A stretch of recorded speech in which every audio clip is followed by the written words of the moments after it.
Do politicians get danger pay? I mean, it's quite challenging, isn't it? Going to Ottawa, all those incredible meals, putting on the weight, drinking heavily, doing bugger all day. We'll talk about this later, but the way our soldiers have been treated, for goodness sake. By the way, I'm off for the rest of the week, just doing one day. Speaking of being lazy, I'm off to New Orleans and Mobile, Alabama and Baton Rouge.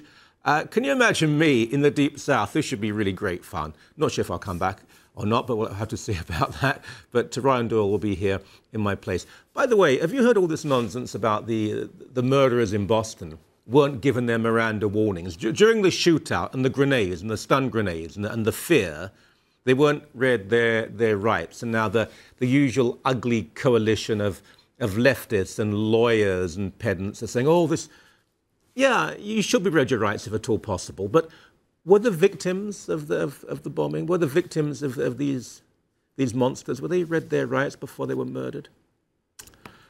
Now, this last weekend revealed a suburban insularity and galloping ignorance concerning world affairs that I assumed, frankly, was only to be found on the margins of society. I was wrong. Actually, it's pierced the very heart of contemporary liberalism and leftism and proves that healthy and informed debate is virtually redundant now. After Canada and Britain, I spent most of my life in the Middle East. I've studied and written extensively about the region and about Islam, and I've taken the trouble to live with and know about Muslim people and Muslim communities. The issue is complex and nuanced, but I can still say with confidence that while the vast majority of Muslims are not terrorists, of course, the vast majority of terrorists are Muslim. There, I've said it again.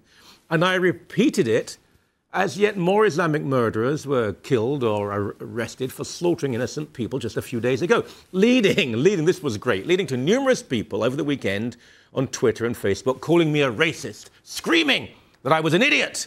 And this one I particularly love, explaining that this was why Sun News should not be allowed on the airwaves. In other words, highly intelligent and informed people who dare to speak truth to Islamic and socialist power and utter unfashionable but authentic views must be censored and banned. You've got to love the left. Part of the problem is that so many of these people are, forgive me, just plain bloody stupid. They've no world knowledge, they've never travelled, they don't read out of their internet comfort zones, and they exist in a bubble of political correctness and complacent relativism. What became abundantly clear the last couple of days was they had no problem ignorantly calling the IRA Roman Catholic and white supremacist Christian, but cringed at the very idea of labelling self-identified Islamic terrorists as being Muslim. I spent an entire morning with Jerry Adams. Do you know who he is? You should do. A couple of years ago. And I covered Northern Ireland for Britain's New Statesman magazine. Believe me, only a child or a fool would assume religion has much to do with that troubled region. It hasn't done so for more than a century. But then these deniers do indeed live in the past. They're hitting out at mummy and daddy. They're screaming that as children of privilege, they're in fact radicals and warriors. Comrades, tweeting about revolution and applying for more student grants, it's not really the stuff of Bolshevism, you know. One of their most common errors is to assume that only white North Americans and Europeans can be victims of terrorism. This is appalling. Actually, it's extraordinary how deeply racist so many of the new left really are. Islamic terrorists have bombed the US, Britain and Spain. They've murdered people in Holland, Scandinavia, France and so on. But most of their victims are in Africa, Asia and the Middle East.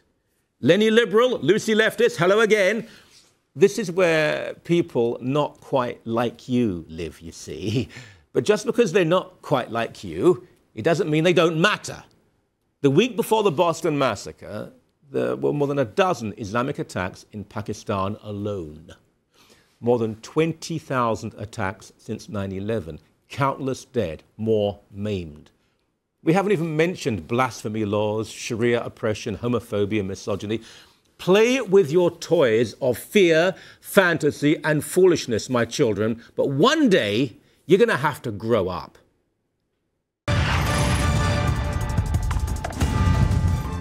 I would say let the denial begin, but it started even before we knew who the murderers were, who the terrorists were. Most of us assumed something.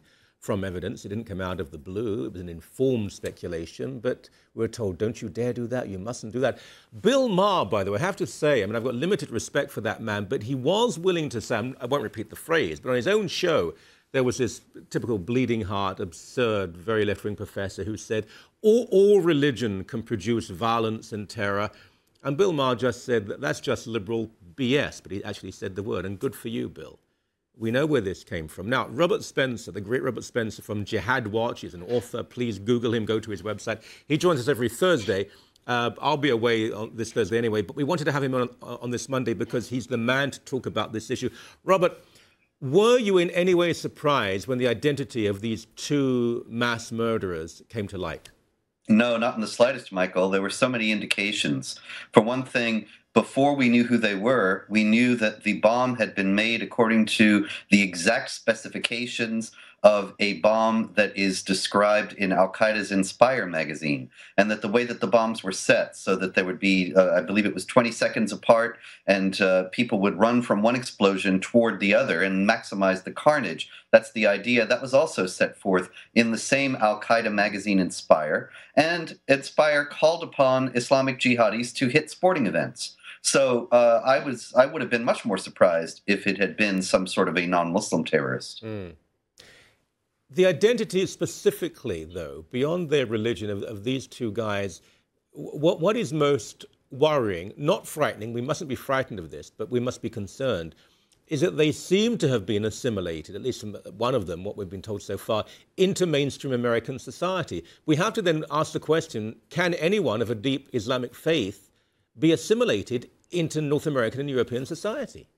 Well, I think certainly they can, Michael, but we can't assume that because a Muslim appears to have assimilated, that means that there's no chance that he will become an Islamic jihadi, because we've seen it before, not only with the Tsarnaev brothers now, but there was the case of Mike Hawash, who was an Intel executive and was out in Portland, very assimilated into the community, very popular guy at Intel, and then suddenly turned, same way as we are reading now about Tamerlan Tsarnaev, that he became a more devout Muslim, grew the beard long, started to wear Islamic dress, started to cut off from his non-Muslim friends, and finally turned to jihad. Mm. Now, does this mean that we have to be suspicious of every individual Muslim? Well, I think that, it's just like with everyone else. We don't really know what anyone is capable of, but we certainly have to call upon the Muslim communities in North America to do a better job of policing themselves and also to work with law enforcement. We should not put up with this victimhood posturing that they're doing now and that they always do after jihad attacks. We should not put up with their calling on Muslims not to cooperate with law enforcement, as the Hamas-linked Council on American Islamic Relations has done for years, and other Muslim groups in the United States and Canada have done for years. There's just there should be no more acceptance of this kind of thing, but that would, of course, require a change in the prevailing politically correct environment. Mm. Look, I can certainly, if not understand, comprehend anger from someone who's been raised in an area where, let's say, the US, Britain, has dropped bombs. They feel they're living under occupation. They may be wrong in all this, but they feel in a certain way there's been poverty. They're told that everything that they lack, it's only because of the West. Okay, that they then become hateful. Within, surely, our purview of imagination. These guys, and I've seen this in Britain too, and in Canada, were given the best the West could offer: tolerance, pluralism, understanding, empathy, respect for religion. And they suddenly and so quickly reject all of that and become not monk-like devotees of their faith. That's entirely up to them. But people who want to kill anyone who disagrees with them. Yeah. Michael, really this case, it completely contradicts and refutes the mainstream narrative about Islam and about terrorism, because these guys were not poor, they were not uneducated, they were not, as you say, oppressed from some horrible environment where they would have some grievance, whether real or trumped up, against the United States. The Dzhokhar Tsarnaev won a scholarship His brother was quite assimilated until he became religious and became devoted to Islam. They were white, they were Caucasians from the Caucasus, so they weren't worried about, they didn't have to suffer from racism, which, we're always accused of being racist for resisting jihad and Islamic supremacism. But this shows it's an ideological issue. It's not a racial issue. And it doesn't arise from these grievances that are constantly trotted out. It arises from the imperatives within the Islamic religion to wage warfare against unbelievers. It is increasingly clear that they were devout Muslims, that they were committed to Islam above all else. And Islam teaches warfare against unbelievers. There's just no other motive that explains why they would have done this. Let's talk a bit about Chechnya, where they're from. And there are many people who are confused by this. They assume a certain look, even a certain complexion of a Muslim, which is actually foolish and offensive to a certain degree. There are Muslims of all colors. You go to Turkey, you go to the Balkans. And in this case, Chechnya, though, whilst the terror has been intense and vile, it has been aimed, I thought, exclusively at Russia and Russian helpers in the region. Well, it has been so far. And that's led to some absurd analyses in the mainstream media lately, because they say, well, this is the first time that the Chechen insurgency has struck outside Russia. Well, there's just no reason for the Chechen insurgency to strike outside Russia. If this were really a manifestation of the Chechen war for independence against Russia, then there's absolutely no conceivable reason to kill innocent people in Boston, Massachusetts. The only thing that makes sense of it is that the Chechen insurgency is not just a nationalistic insurgency, it's a jihad. And it's part of the global jihad to wage war against unbelievers and subjugate them. The Chechens have been waging jihad against Russia since the early 19th century, and it's a hotbed of al-Qaeda activity now. And so this was not a manifestation of the Chechen insurgency, even though the perpetrators were Chechens. This was a jihad attack like that of Nidal Hassan in Fort Hood in 2009 and like the 9/11 attacks. Yeah.